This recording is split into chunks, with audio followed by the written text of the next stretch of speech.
Marshall Harris here. The Bears hired President and CEO Kevin Warren just over a year ago. Warren not shy in professing his love for the city, telling me he's hoping to figure out where the Bears will build a new stadium before the start of next season.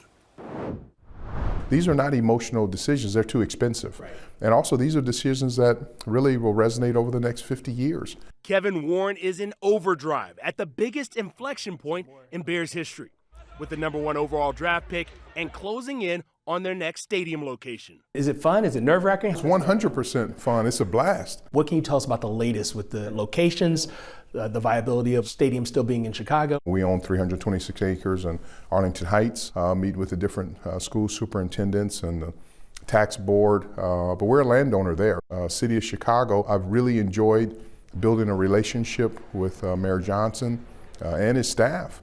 And we're having some very productive meetings. I love Chicago. I've said it many times before. It's the greatest city in the world. And very rarely do you get, beautiful water along a downtown coast with buildings and all of the strong business community.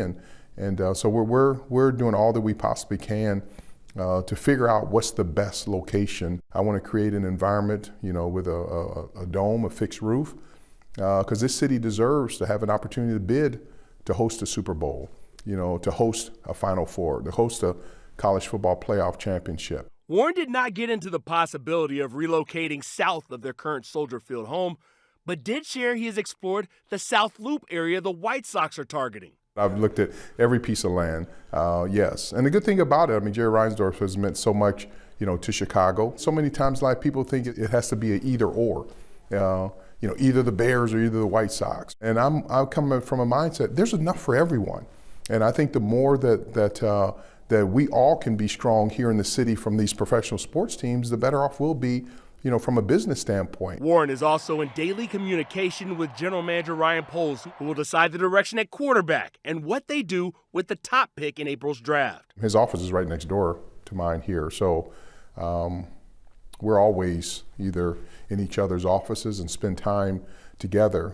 One thing I always ask him at the end of literally every meeting, do you have what you need for us to win? I don't ever want to get in a position where we look back, we had an opportunity to do X and we decided not to because of the cost, or we just didn't go that extra step.